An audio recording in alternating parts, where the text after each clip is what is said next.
स्वागत है। मैं हूं आपके साथ अंकिता। चलिए नजर डालते हैं अब तक की बड़ी खबरों की ओर। जिले के ग्राम पुनर्वास भूला में एक दर्दनाक हादसा सामने आया है, जहां नशे की हालत में तेज रफ्तार ट्रैक्टर चला रहे चालक ने सज्जे लाल पटेल और अंजे पटेल को अपनी चपेट में ले लिया। इस टक्कर में दोनों को गंभीर चोटें आई हैं, जिन्हें परिजनों ने आनंद फानंद में अस्पताल में भर्ती कराया है। प्रत्यक्षदर्शियों के अनुसार ट्रैक्टर चालक अत्यधिक नशे में था और वाहन पर उसका नियंत्रण नहीं था।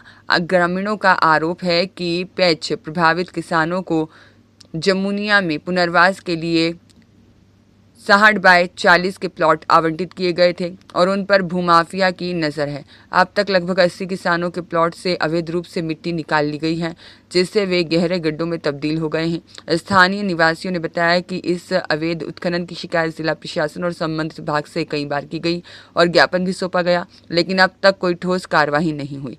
और इस घटना के बाद ग्रामीणों ने प्रशासन के खिलाफ गहरा रोष व्यक्त किया। वहीं ग्रामीणों की मांग है कि घायलों को उचित मुआवजा मिले और अवैध उत्खनन करने वाले माफियाओं पर कड़ी कानूनी कार्रवाई की जाए।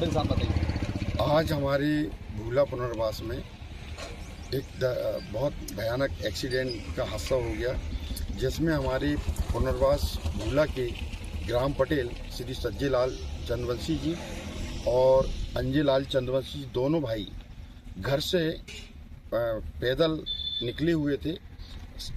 रोड पर बस के इंतज़ार, बस से निकलना था उनको कहीं जाने के लिए। तो इधर हुआ क्या कि बस्ती के साइड से मिट्टी से जो ट्राली है मिट्टी से भरी हुई थी और जो ड्राइवर उसका संचालक था वो नशे में था और उसमें जो 4 लेबर बैठे हुए थे वो भी नशे में थे।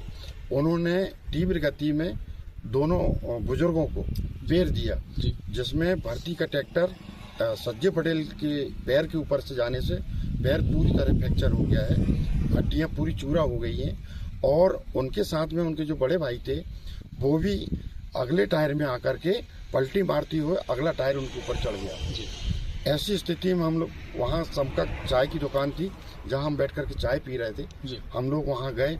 उसी दौरान में WRD का जो रोड बना हुआ है उसके वर्कर भी काम कर रहे थे, उससे भी डस्ट उड़ा हुआ, उसमें भी उन्होंने असुविधा काम कर रहे थे। वो कोई उसमें सुरक्षा गार्ड नहीं थे, बैनर झंडी या वो जो क्या बोलते ब्रेकर वो भी नहीं लगाए थे और उसमें वो काम कर रहे थे। जबकि ये रोड 24 घंटा इतना चलित रहता है,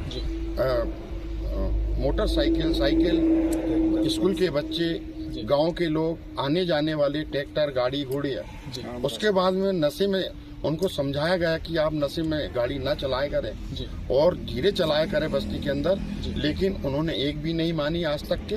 तो उनको एक नहीं 10 बार समझाइश दिया गया, लेकिन वो समझ नहीं पाया। और आज एक हादसा उन्होंने हमारे गाँव में ऐसा बुजुर्गों के साथ में एक्सीडेंट कर दिया, जिससे पाँव पूरी तरह फ्रैक्चर हो गया। इसमें लापरवाही शिकायतें हमने एक नहीं अनेक बार कलेक्टर महोदय, खनिज विभाग को, पुलिस विभाग को, तहसीलदार को, SDM को, सभी को निरंतर अवगत कराते आए हैं, निवेदन करते आए हैं और उनको सूचना देते आए हैं, लेकिन आज तक माफियाओं पर कोई कार्रवाई नहीं हुई।